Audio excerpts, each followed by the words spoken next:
अब आप मुझे एक बात बताओ कि आप लोगों को क्या लगता है कि हमारे समाज के अंदर लोग शादी क्यों करते हैं? हैं?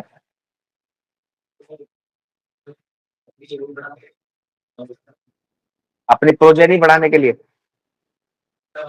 तो वंश तो बिना शादी के भी बढ़ सकता है? अरे वो बायोलॉजिकल प्रोसीजर है बच्चे पैदा करना, कोई सोशल प्रोसीजर नहीं है। जब हमारा समाज प्रिमिटिव स्टेज में था तब शादी नहीं होती थी, बच्चे पैदा होते थे ना। आज आप लोग हो ना इस धरती पे क्योंकि उस समय पे बच्चे पैदा हुए इसलिए तो हैं हम आज। और उस समय तो शादी नहीं होती थी, तो शादी के बिना बच्चे पैदा किए जा सकते हैं, बायोलॉजिकल प्रोसीजर है उसका, है ना।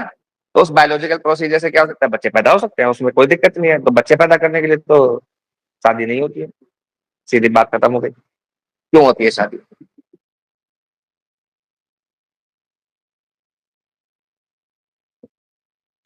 सर, सपोर्ट के लिए अगर अगर कोई मतलब कोई बंदा होता है उसे भी हम अपनी पर्सनल चीज बता सकते हैं, उस सपोर्ट मिलता है।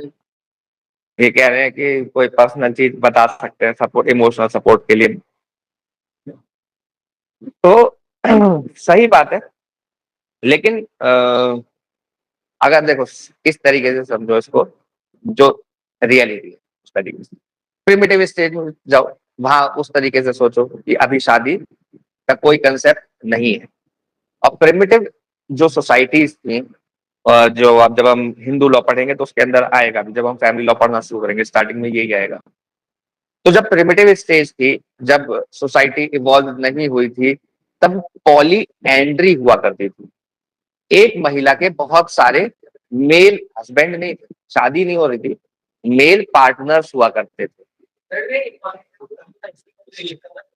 पॉली एंट्री वैसे शादी को ही बोलते हैं, सही कह रहे हो आप, है ना। एंट्री जहां पर आ गया, मतलब एंट्री आ गया वहां पर मेल की बात हो रही है। तो बहुत सारे मेल पार्टनर्स हुआ करते थे उस एक महिला के, उस एक महिला के उन मेल पार्टनर्स के साथ सेक्सुअल रिलेशन होते थे जिससे कि उनके बच्चे पैदा हुआ करते थे।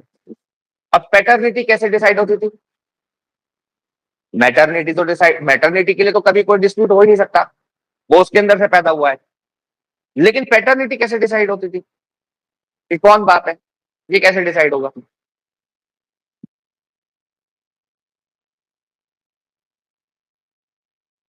यही डिसाइड करने के लिए शादी हुई। क्यों? क्यों? क्योंकि अब इंसान ने चीजों को पजेस करना शुरू कर दिया, चीजों के ऊपर ओनरशिप करनी शुरू कर दी। जब कंसेप्ट ऑफ ओनरशिप समाज के अंदर आया, तब कंसेप्ट ऑफ मैरिज आया। क्योंकि अब पैटर्निटी सर्टेन करना जरूरी है, क्योंकि मेरी प्रॉपर्टी को कौन इनहेरेंट करेगा, ये कैसे डिसाइड होगा? मेरा बेटा, मेरा बेटा है, कैसे डिसाइड होगा? क्योंकि उस महिला के बहुत सारे मेल पार्टनर्स हैं। तो अब क्या करना पड़ेगा, मुझे उस फेडिलिटी को मेंटेन करने के लिए उसके साथ एक सोशल रिलेशनशिप में आना पड़ेगा, जिसको आजकल हम मैरिज, शादी बोलते हैं। ठीक है, ये इवोल्यूशन ऑफ लैंग्वेज के साथ हम लोगों ने उसके नाम रख लिए। ठीक है, तो ये बहुत पुराना कंसेप्ट है कि लोग शादी करते हैं, प्रिमिटिव स्टेज के बाद हम लोगों ने शादी करनी शुरू कर दी, किस लिए? पैटर्निटी जानने के लिए। अब मॉडर्न वर्ल्ड के अंदर अगर कोई इशू है पैटर्निटी को लेके, इनहेरिटेंस को लेके, तो उसको, उसका सॉल्यूशन क्या है? उसका सॉल्यूशन साइंस है कि हम डीएनए टेस्टिंग करा सकते हैं। बिल्कुल सही बताया आपने, है ना। DNA testing. लेकिन क्या डीएनए टेस्टिंग कराना मेरी राइट टू प्राइवेसी के ऊपर, चाइल्ड के जो अधिकार हैं, चाइल्ड राइट जो है, जो उसकी डिग्निटी है चाइल्ड की, उसके ऊपर, जो मदर है, जिसके जिस बच्चे के पैटर्निटी के ऊपर हम सवाल उठा रहे हैं, उस बच्चे की जो मदर है, उसके क्या हम उसका कैरेक्टर असैसिनेशन नहीं कर रहे? क्या उसकी प्राइवेसी के ऊपर हम लोग वो नहीं कर रहे, इंफ्रिंजमेंट नहीं कर रहे डीएनए टेस्ट करा के? कर रहे हैं, और सुप्रीम कोर्ट ने भी इसको माना।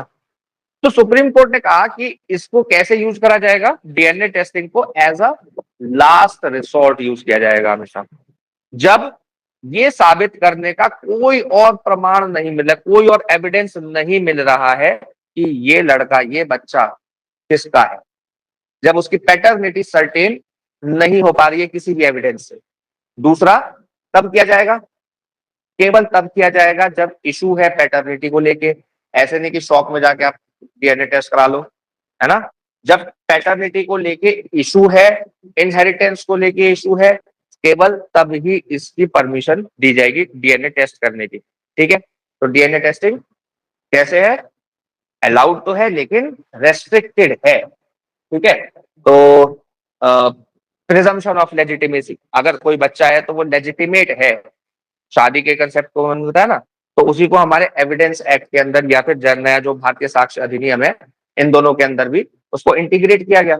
इस कंसेप्ट को कहते हैं कि शादी के अंदर जो भी बच्चा पैदा हुआ है during the period of valid marriage और within 280 days after dissolution, marriage के डिसोल्यूशन के 280 दिन बाद तक जो भी बच्चा पैदा हो रहा है उसका जो फादर है वो कौन है, हस्बैंड।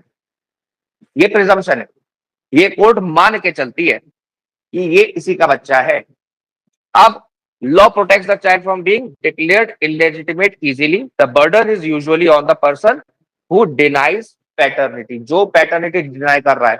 अगर पिता कह रहा है कि ये मेरा बच्चा नहीं है, या बच्चा कह रहा है ये मेरा बाप नहीं है, तो जो कह रहा है वो साबित करेगा पहले कि वो उसका बाप नहीं है। उसके बाद हो सकता है कि मतलब प्राइमा फेसी एविडेंस देगा कि ये मेरा बच्चा नहीं है या मेरा बाप नहीं है, उसके बाद डीएनए टेस्टिंग की परमिशन दी जा सकती है।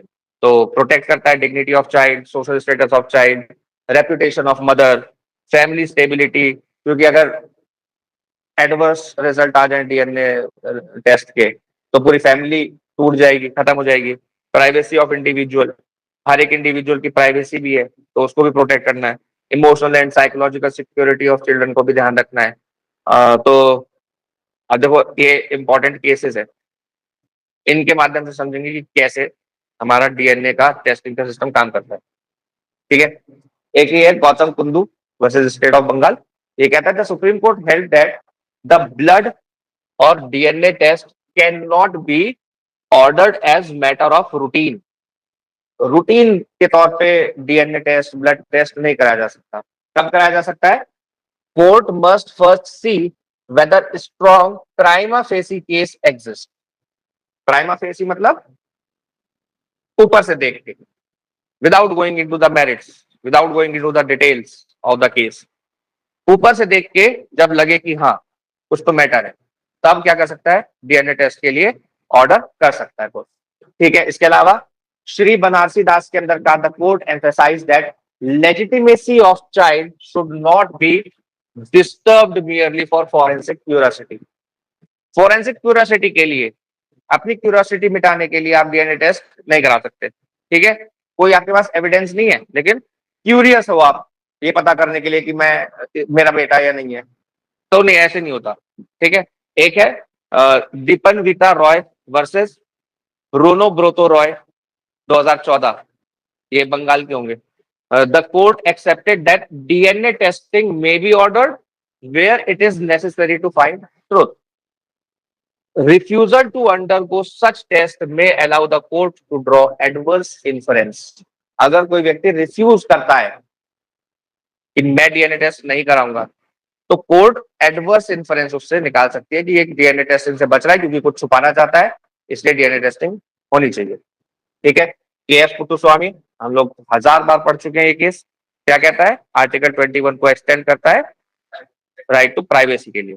राइट टू प्राइवेसी जब है तो फिर जो मेरा डीएनए डेटा है, डीएनए भी तो डेटा है ना, जेनेटिक डेटा है, तो जेनेटिक डेटा को प्रोटेक्ट करना भी मेरी bodily autonomy, right to privacy का पार्ट है। ठीक है, इवान रथीराम वर्सेस मिलान जोसेफ 2025, इसके अंदर क्या कहा, the supreme Court dealt with the presumption of legitimacy of and held that a child born during valid marriage is presumed legitimate unless non access between the spouses proved. Non access, अगर ये यहाँ पर क्या prove करना पड़ेगा DNA test कराने के लिए, कि भाई साहब मैं तो अपनी पत्नी के साथ रह ही नहीं रहा 2 साल से, बच्चा पैदा हो गया, मैं कह रहा हूँ मेरा बच्चा नहीं है, वैलिड मैरिज है, लेकिन मैं 2 साल से विदेश में रह रहा हूँ और उस दौरान में उसको बच्चा पैदा हो जाता है, तो मैं तो यही कहूंगा ना कि वो तो इलेजिटिमेट है, मेरा है ही नहीं। तब ऐसी परिस्थिति में क्या करा, ये है प्राइमा फेसी एविडेंस, देख के पता चल रहा है कि कुछ गड़बड़ है ना, तब डीएनए टेस्ट हो सकता है। एक है ये सीपी वर्सेस एपी 2026 का लेटेस्ट केस है। The supreme court held that DNA test where paternity was directly in issue and no other evidence could give a clear answer.